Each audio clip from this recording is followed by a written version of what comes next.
সেজদায় এভাবে শুকরিয়া আদায় করলো, সাথে সাথে আসমান থেকে রহমতের বৃষ্টি আরম্ভ হলো। বলেন না সুবহানাল্লাহ। বুঝা গেল নিরাশ হওয়া নাই। আমরা সদা সর্বদা কার শুকরিয়া আদায় করব? কার শুকরিয়া আদায় করব? এর জন্য আমরা তিনবার শুকরিয়া আদায় করি, বলি আলহামদুলিল্লাহ, আবারও বলি আলহামদুলিল্লাহ, আলহামদুলিল্লাহ। শুকরিয়া আদায় হয়ে গেল।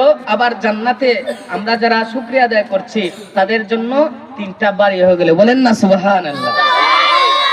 লাভ হয়েছে না ক্ষতি হয়েছে?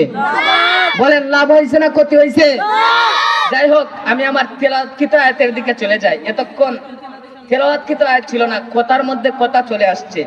আপনারা আমার কথা বুঝেন তো কিংবা বুঝছেন তো?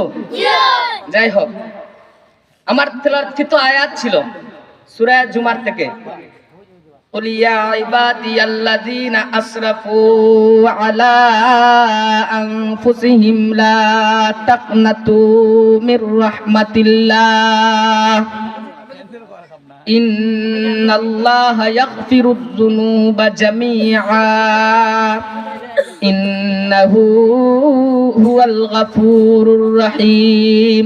আমার আল্লাহ বলতেছেন, এরা পৃথিবীর মানুষ, এরা গুনাহগার মানুষ, কুল ইয়া ইবাদিয়াল্লাযীনা আসরাফু আলা আনফুসিহিম, তোমরা যারা নিজেদের অন্তরের সাথে অন্যায় অবিচার করেছো,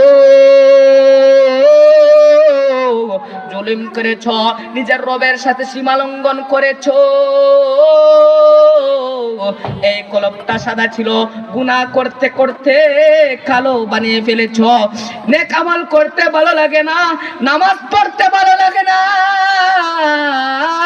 গুনাহের কাজ করে সাদা কলবটারে কালো বানিয়ে ফেলেছো। সুদ খেয়ে কালো বানিয়ে ফেলেছো, জিনা করে কালো বানিয়ে ফেলেছো, ঘুষ খেয়ে কালো বানিয়ে ফেলেছো, খারাপ আচরণ করে কালো বানিয়ে ফেলেছো, নামাজ না পড়ে কালো বানিয়ে ফেলেছো নিজের অন্তরকে। আমি তাদেরকে বলতেছি, কুল ইয়া ইবাদিয়াল্লাযীনা আসরাফু আলা আনফুসিহিম লা তাকনাতু মির রাহমাতিল্লাহ, যারা নাকি বড় বড় গুনাহের কাজ করে ফেলেছো অথবা গুনাহগার হয়েছো, তোমরা আমার রহমত থেকে নিরাশ হয় না। বলেন না সুবহানাল্লাহ। কি বলেছেন? যারা গুনাহ করতে করতে অন্তরকে কালো বানিয়ে ফেলেছো, তোমরা আমার রহমত থেকে নিরাশ। আমরা অনেকে মনে করি যে আমরা গুনাহগার, আল্লাহ কি আমরা মাফ করবানি? প্রশ্ন হয় কি না? ওই আল্লাহ তাআলা কইরা লা তাকনাতু মির রাহমাতিল্লাহ, ও আমার মায়ের বান্দারে, তুমি রহমত থেকে নিরাশ হয় না। তুমি